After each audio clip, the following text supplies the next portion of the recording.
BJP తాను బతికేదందుకు ఎవరిని చంపేదందుకు కూడా వెనకకు పోదట. దేశం కోసం ధర్మం కోసం దేవులాడుతున్నాము, ఆధ్యాత్మికము హిందుత్వము సత్యము ధర్మమని సక్కులు చెప్పుకునే కమలంపువ్వు పార్టీ ఎవరినైనా చంపేదందుకు వెనకకు పోకపోవడేంది? ఇంతకు ఈ ముచ్చట ఎవరన్నారే బాలన్న అంటారా? ఇగో అద్దాకి గారు.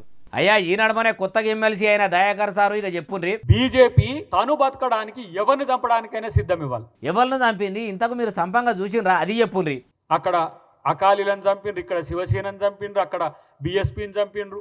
ఒక భారతీయ పౌరుడైన తమరు ఎందుకు సారు కేసు పెట్టకుండా ఊకుంటురు? ఒకవేళ సచ్చినోళ్లకు నిజంగానే మీకు న్యాయం చేయాలని ఉంటే చక్కగా పోయి పోలీసులకు ఫిర్యాదు అయ్యి పానాలిడిచిన వాళ్ళ కుటుంబాలకు న్యాయం చేసేటోళ్ళు. అట్లా చేయలేదంటే మీరెంత బాధ్యత గల భారతీయులో అర్థమవుతుంది. అది సరేగాని అంతమందిని పుట్టన పెట్టుకున్న బీజేపీ ఇప్పుడు ఎవరినన్నా బలి తీసుకొని చూస్తుందా? అది కూడా చెప్పుండ్రి. ఇక రాష్ట్రానికి ఇట్లా వచ్చుకుంటూ పోతే ఇక రేపు ఉన్నది ఎవరైనా ఒక ఆయన చంద్రబాబు, ఇంకొక ఆయన ఏమో ఆయన పేరేంది పవన్ కళ్యాణ్. వాడుకుంటారు, కమలయ్యలు వాడుకుంటారు, నమ్మిపోయిన వాళ్ళ బతుకులతోని ఆడుకుంటారని ముద్దుగానే చెప్తుండ్రు. మంచిగానే ఉన్నది. మరి మీ కాంగ్రెస్ వాళ్ళ ముచ్చటేంది సారు? మీ వాళ్ళు వాడుకోరా? కాంగ్రెస్ కార్యకర్తల బతుకులతోని ఆడుకోరా? జగిత్యాల జిల్లా తాడిపత్రి జీవన్ రెడ్డి సారు సడకు మీదికి ఎక్కి సమరం చేసే కాడికొచ్చే నిన్నటికి నిన్న మీ కాంగ్రెస్ మహిళలకే పదవులు ఇవ్వకుండా వాళ్ళ బతుకులతోని ఆడుకునుడు ఏందని సునీతారావు మేడం కూడా గాంధీ భవన్ల గర్జన మోపు చేసే మీ కాంగ్రెస్ వాళ్ళు చేస్తున్నది ఏంది సారు అంటుర్రు ఈ ముచ్చటిన్నోళ్ళు.